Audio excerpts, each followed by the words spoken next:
Basically, my brother-in-law, my husband's brother, passed away from cancer 2 weeks ago. His widow/wife, aka sister-in-law, has never really been on good terms with my in-laws, her in-laws. They had issues in the past, and now my mother-in-law is planning to go to court for grandparents' rights to get visitation of the kids. My in-laws had been asking my sister-in-law to give them my brother-in-law's wedding ring so they could keep it. She refused and they got into a huge argument. She left with the kids, so they went to her home yesterday, hoping to take the ring from her, but she told them that she didn't have it and she had buried it with my brother-in-law. When my parents-in-law mentioned this and were devastated, I suggested that she might just be lying to get them to drop it. Suddenly they got up, quickly got into their cars, went to her house, and had another huge argument. Sister-in-law called me later cussing at me, saying I was horrible to be meddling in her life and encouraging my in-laws to come after her and harass her. I argued that I only made a suggestion and that her real issue was with them. She told me to mind my own business and to stop getting involved. My husband scolded me for what I said and said that his parents were crazy and that I shouldn't approve of their behavior or even help them harass my grieving sister-in-law. I mean, my parents-in-law are also grieving, and I too am grieving, and my sister-in-law's words hurt me when all I did was just make a suggestion when I saw how devastated my parents-in-law were. But maybe I shouldn't have said what I said and caused my parents-in-law to go after my sister-in-law for the ring again. Am I the idiot? Edit. My sister-in-law and I aren't close. She seemed to resent me for some reason, even before this situation occurred. Why did his parents want to take their son's wedding ring away from his widow, who gave it to him when they got married?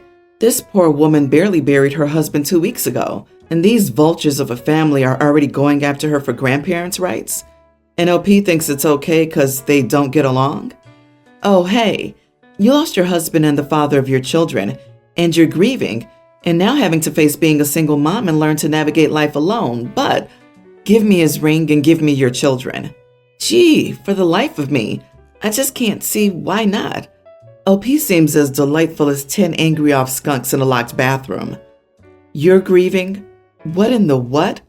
You participated in the harassment of a grieving widow, but it's okay because you're also grieving. So the grieving widow should be more considerate of you? That's really what you're going with? You are the idiot.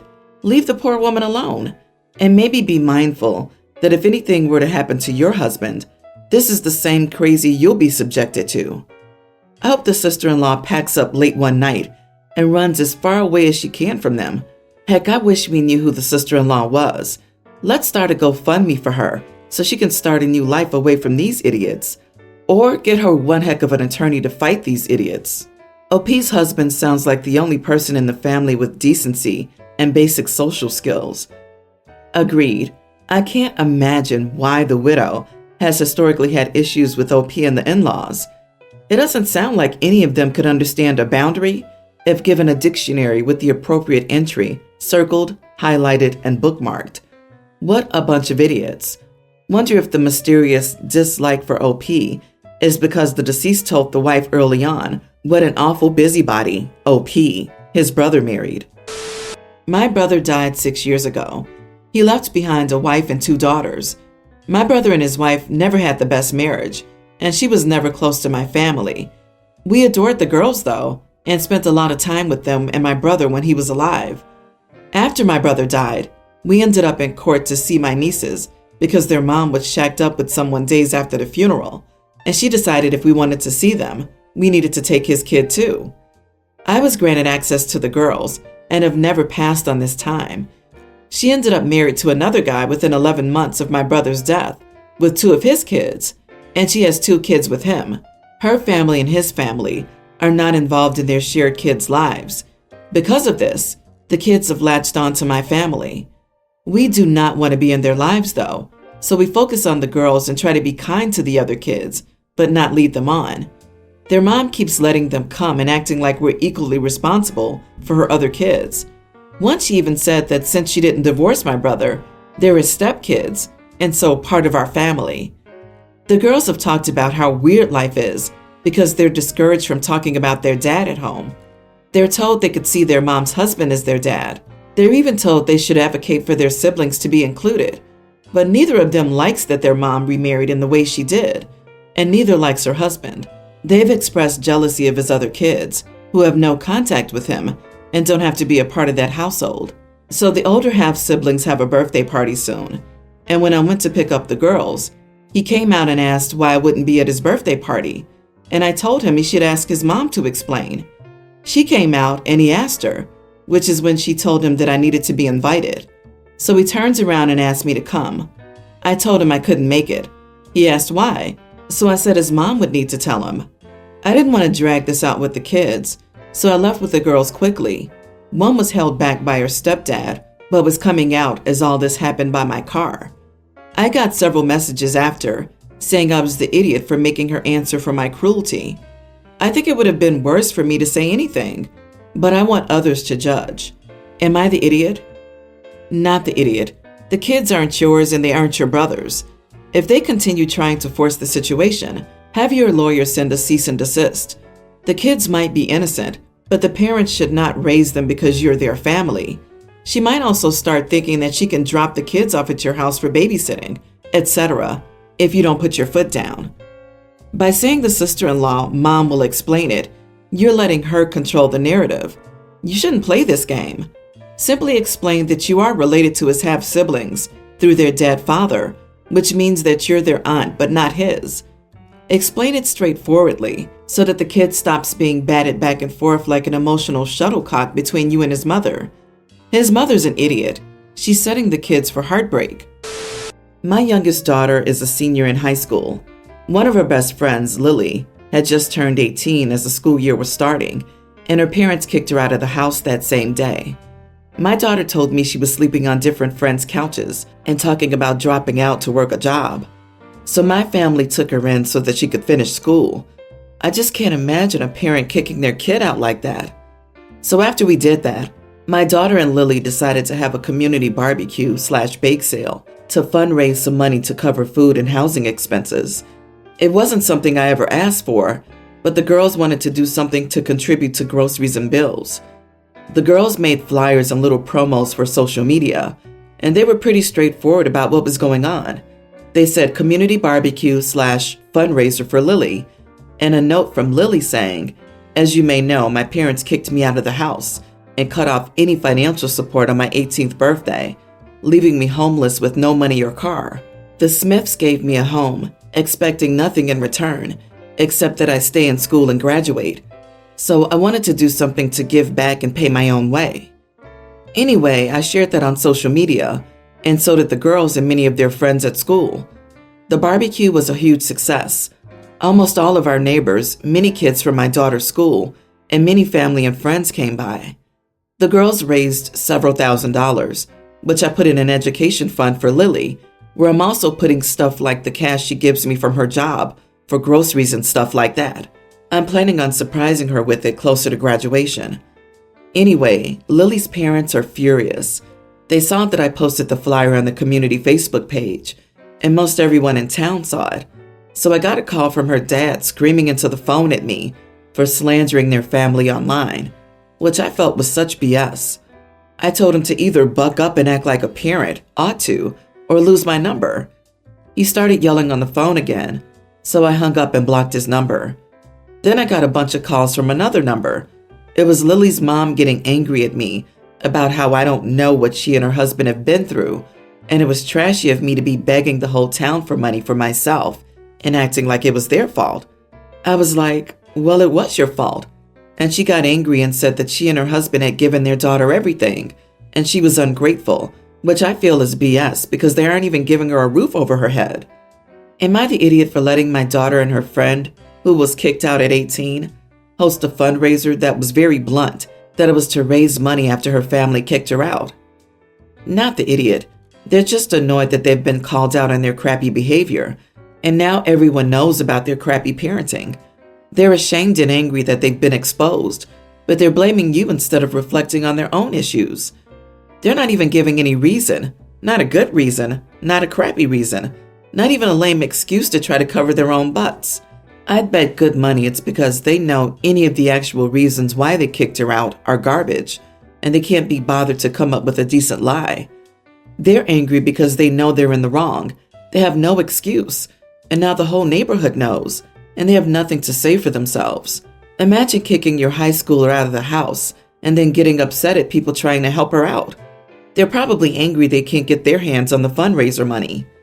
They sound like parents who think their daughter owes them something since they gave her life, even though she didn't ask to be born. Infuriating. If you're in the USA, CPS should have been called. While she is legally an adult at 18, typically, if the 18-year-old is still in high school because they were born earlier in the time frame, the parents are responsible for this person. Not the idiot OP. Apparently, the rest of the town thinks what you did was fine too. Proud of you for helping out your daughter's friend so generously. My brother Ron and sister-in-law Jen have spoiled their daughter Alice rotten since she was a newborn. Since Alice was a toddler, everyone in the families told Ron and Jen that they need to teach Alice boundaries, but they insist that they're the ones in charge of Alice. I often babysit Alice when she was young.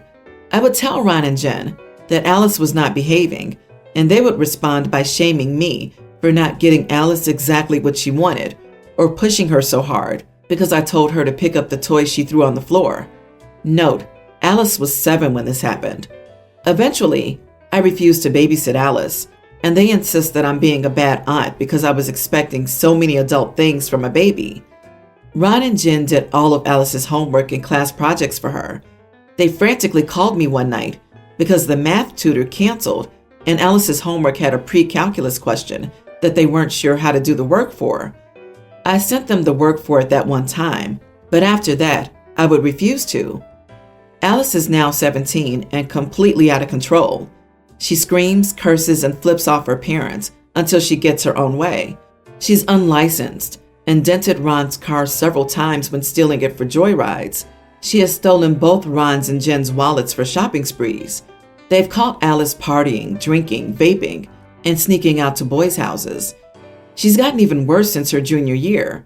Ron and Jen still do her projects or pay others to do them, but the material now is too specific for Ron and Jen to understand without class notes, which Alice isn't taking for them. Alice didn't pass her junior year, and she's angry because now all her friends are doing senior projects that she can't join in on. Ron and Jen called me the other night to tell me how exhausted they were because Alice was illegally driving again, and they had to beg an officer not to send Alice to juvie. They talked about how wild all teens are, and they're not sure where their sweet little girl went. I thought that last part was a joke, and a laugh slipped out before I could stop myself. Ron got angry and asked what I thought was funny. I apologized for laughing, but I responded that Alice's behavior sounded about right because they did expect Alice to just magically become responsible and well-behaved when they've always rewarded her bad behavior. Ron and Jen started to yell at me, but I hung up. Many of my friends and family members said Ron and Jen are only angry because they didn't like hearing the truth. But most of the family saying I have no idea how hard it is to be a parent, much less have a child like Alice. And even though the laugh slipped, I was cruel to respond to Ron and Jen that way, knowing how exhausted they are. Now I'm conflicted about it, if I was being an idiot to my exhausted brother and sister-in-law. Not the idiot. Why would you lie to family to make them feel better about their mistakes? Until they're willing to admit their mistake, they'll just have a bad child.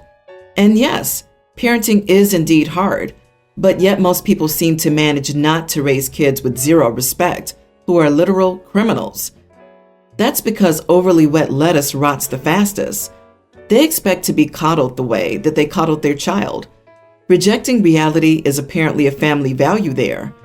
OP, your brother never instilled a sense of fear of consequences in his daughter. They have nobody to blame but themselves. I hope your niece will overcome that handicap.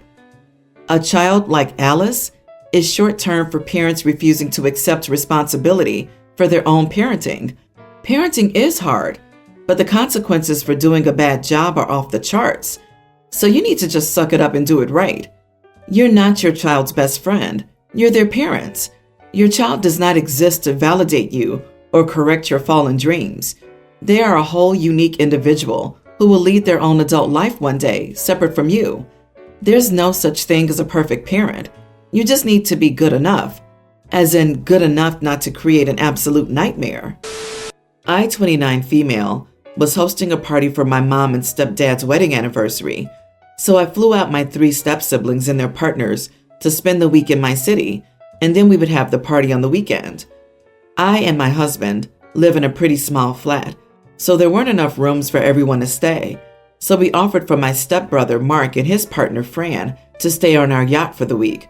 No one in our family likes Fran because she's a militant social justice warrior and can't keep her opinions to herself, and she's always no general etiquette. So the week went on with Fran making out-of-pocket comments about our city and lifestyle, which was expected but still annoying. One night my husband and I were attending a party, and I didn't fancy inviting Fran and Mark, but we did, and surprisingly, everything was fine. We didn't see them for most of the evening. We invited a few people back to our yacht for an after-party, and of course Mark and Fran were there. Unfortunately, Fran was quite intoxicated and started again making inappropriate comments that made people feel awkward. One of our friends was telling a story about how he did something funny that incurred a fine. Fran got upset and said how the fine he'd paid was more than most people make in a year, and he should be ashamed to be happy to throw that much money around. She said she was sad to see the amount of money being spent in our city and how ungrateful and wasteful we all are. Cue awkward silence. I jokingly said that the next time Fran should take herself camping because I didn't spend the money to fly her out here, treat her to dinners and parties and yachts for her to be sad, and everyone laughed and moved on. Eventually everyone left and we went to bed. The following day, I told Mark and Fran that I was humiliated and horrified by her behavior. I wouldn't have people disrespect me while staying on my property.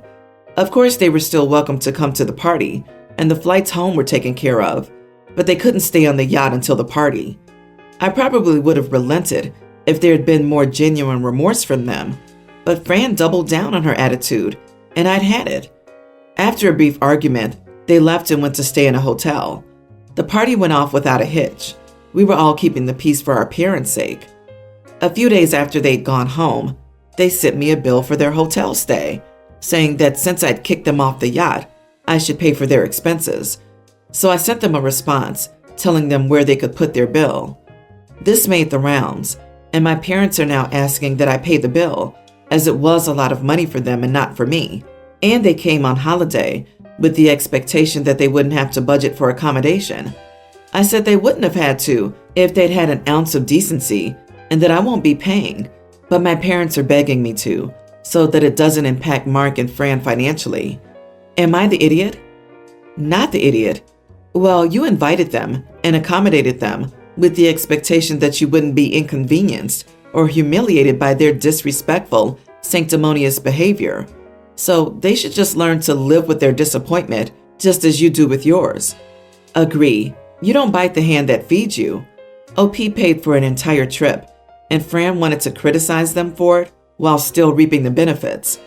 This isn't about rich versus poor. I get why people can get upset with those living lavishly. It is about benefiting from someone's kindness and showing no tact, grace, or respect. You are the idiot. You've got some tells here, including using the term social justice warrior.